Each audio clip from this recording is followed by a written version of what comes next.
Keadilan hanya ada dalam sistem Islam.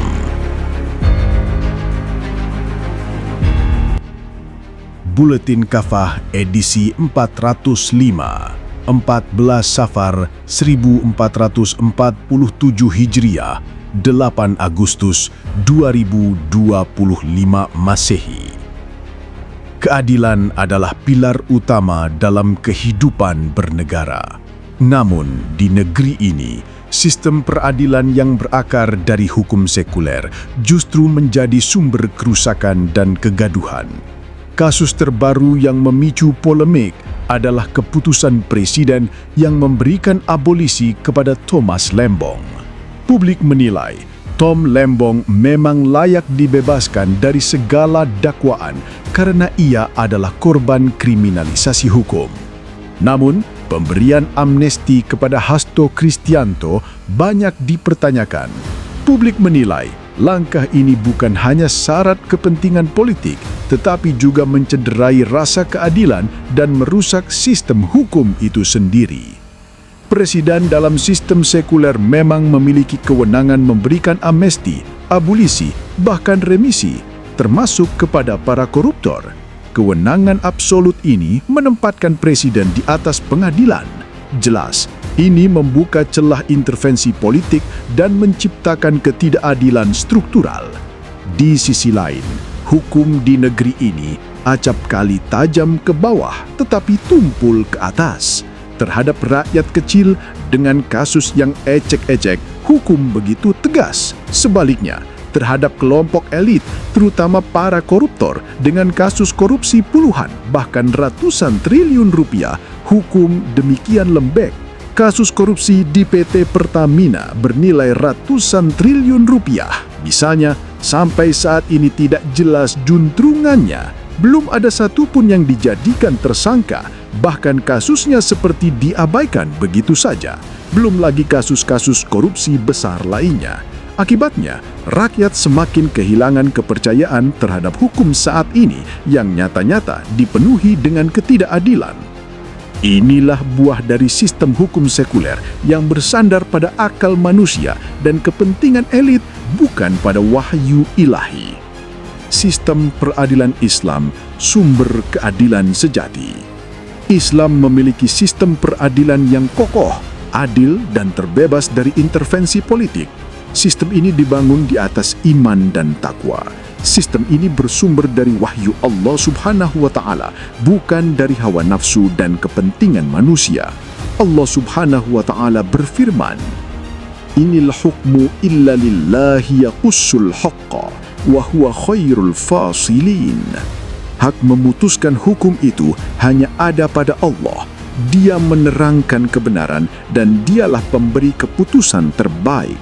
Taqis Al-An'am 6:57. Karena itulah Allah Subhanahu wa Ta'ala tegas menyatakan bahwa siapa saja yang tidak memutuskan perkara apapun berdasarkan hukum-hukumnya, pada dasarnya dia telah melakukan kezaliman.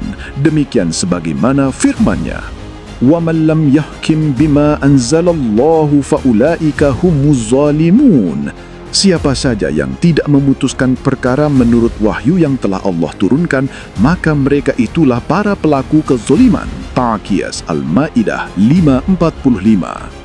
Karena itu, menurut Imam Al-Mawardi, dalam sistem peradilan Islam, orang kafir tidak boleh ditunjuk sebagai hakim untuk mengadili kaum muslim, bahkan untuk mengadili orang kafir sekalipun. Sebabnya, orang kafir pasti memutuskan hukum bukan berdasarkan hukum Allah. Lihat Al-Mawardi, Al-Ahkamu As-Sultaniyah, halaman 110. Hukum Islam tidak tunduk pada tekanan kekuasaan atau opini publik. Tidak ada ruang untuk kompromi dalam hukum Allah Subhanahu wa Ta'ala. Setiap keputusan pengadilan bersifat final. Bahkan, seorang khalifah tidak berhak membatalkan keputusan hukum dari seorang qadhi atau hakim. Sebagaimana dinyatakan oleh Imam Al-Mawardi bahwa jika qadhi telah memutuskan suatu perkara, maka tidak halal bagi imam atau khalifah membatalkan keputusannya. Al-Mawardi, Al-Ahkamus Sultaniyah, halaman 99. Selain itu, dalam peradilan Islam, sistem pembuktian harus presisi dan objektif. Sebabnya, selain saksi, bukti sangat menentukan.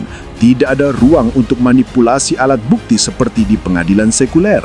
Nabi SAW bersabda, "Lau yu'tiyan nasu bidawahum, ibda'a nasun dima'a rijalin wa amwalahum." Andai manusia diberi hak hanya atas dasar klaim mereka, niscaya akan ada orang yang mengklaim darah dan harta orang lain. Hadis Ibnu Majah. Karena itu, sabda beliau lagi, "Al-bayyinatu 'alal mudda'i wal yaminu 'alal mudda'a 'alayh." Menghadirkan bukti adalah kewajiban atas pihak yang menuduh, sementara sumpah adalah keharusan bagi pihak tertuduh. Hadis Tirmizi. Demikianlah, sistem pembuktian dalam Islam memastikan tidak ada orang yang dizolimi, tidak ada vonis tanpa dasar, dan tidak ada yang kebal hukum. Dalam peradilan Islam, putusan qadhi atau hakim dalam sistem Islam bersifat mengikat dan tidak dapat dibatalkan, kecuali adanya kesalahan prosedural atau bukti baru, atau jika belakangan terbukti putusan hakim tersebut bertentangan dengan nos-nos Al-Quran dan As-Sunnah mutawatir atau hadis-hadis sahih atau ijma sahabat dan qiyas syar'i. Dr. Mustafa Al-Khan dan teman-teman, Al-Fiqh Al-Manhaji ala Madhab Al-Imam Asy-Syafi'i 8/172. Sebabnya, kata Imam An-Nawawi, "Wa inna ruju'a ilal haqqi awla minat tamadi fil batil." Sesungguhnya kembali pada kebenaran lebih utama daripada tetap bersikukuh dalam kebatilan. An-Nawawi Al-Majmu' Syarat Al-Muhadzab 20/138. Namun, jika keputusan hakim sudah benar dan sudah sesuai dengan kaidah-kaidah ijtihad syar'i, maka keputusannya tidak bisa dibatalkan oleh siapapun, bahkan oleh khalifah sekalipun. Dalam hal ini, Imam An-Nawawi menegaskan bahwa jika seorang hakim telah memutuskan perkara, maka keputusan tersebut tidak boleh dibatalkan oleh seorang pun, kecuali jika tampak adanya cacat dalam keputusan itu. An-Nawawi Al-Majmu' Syarah Al-Muhadzab 20/285. Karena itu, dalam sistem peradilan Islam tidak dikenal sistem banding, kasasi, atau intervensi penguasa melalui abolisi dan amnesti. Ini adalah mekanisme penting untuk menjaga independensi dan kredibilitas pengadilan. Kisah nyata keadilan dalam peradilan Islam. Dalam Al-Kamil Fit Tarikh karya Ibn Al-Athir 398 dikisahkan bahwa Imam Ali radhiyallahu anhu yang saat itu berkedudukan sebagai khalifah pernah mengadukan seorang kafir zimmi kepada Qadhi Syuraih rahimahullah. Beliau mengklaim baju besi milik beliau yang ternyata ada pada orang kafir tersebut. Qadhi Syuraih rahimahullah bertanya kepada Imam Ali, "Apa bukti Anda?" Imam Ali menjawab, "Baju itu milikku, aku tidak menjualnya dan tidak memberikannya kepada orang lain." Imam Ali lalu menghadirkan salah satu putranya untuk memberikan kesaksian di hadapan hakim. Namun, Qadhi Syuraih rahimahullah menolak kesaksiannya. Lalu Qadhi Syuraih rahimahullah memutuskan baju itu milik orang kafir tersebut. Imam Ali radhiyallahu anhu pun menerima keputusan itu dengan lapang dada. Imam Ali tidak menggunakan kedudukannya sebagai khalifah untuk membatalkan putusan.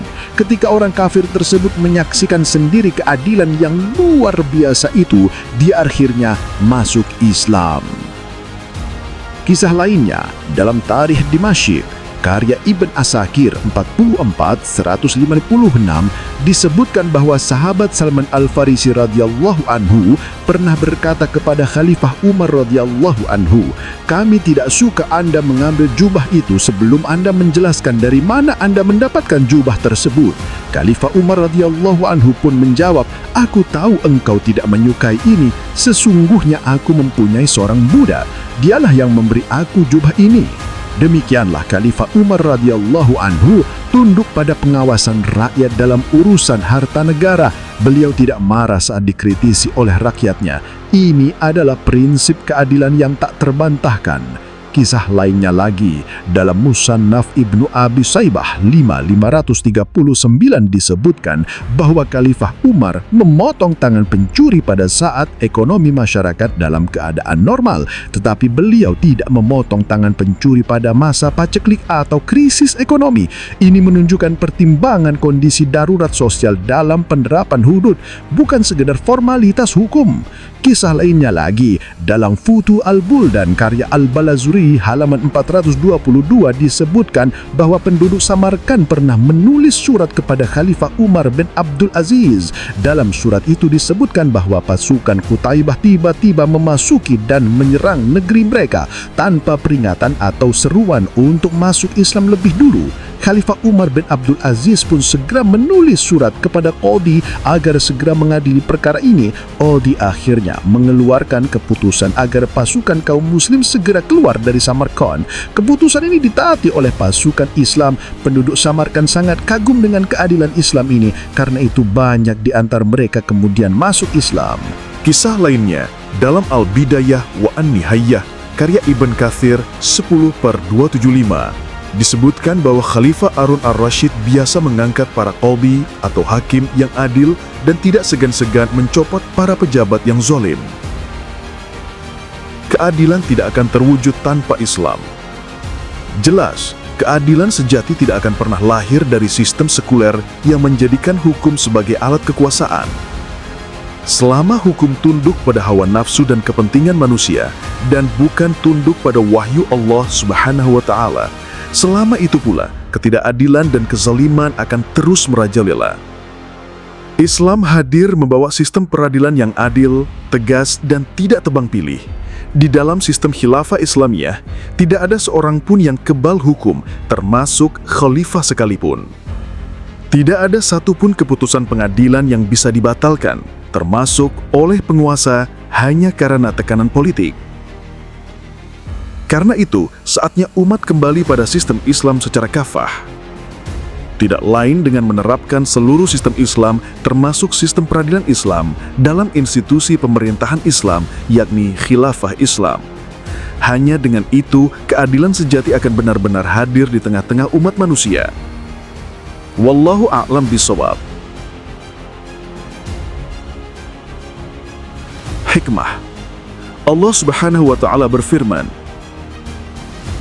Ya ayyuhalladzina amanu kunu qawwamina lillahi syuhada'a bilqisti wa la yajrimannakum sana'anu qawmin ala alla ta'dilu i'dilu huwa aqrabu littaqwa wattaqullaha innallaha khabirum bima ta'malun. Wahai orang-orang yang beriman, jadilah kalian sebagai penegak keadilan karena Allah ketika menjadi saksi dengan adil. Janganlah kebencian kalian terhadap suatu kaum mendorong kalian untuk berlaku tidak adil. Berlaku adillah kalian, karena adil itu lebih dekat pada takwa. Bertakwalah kalian kepada Allah, sungguh Allah Maha Tahu atas apa saja yang kalian kerjakan.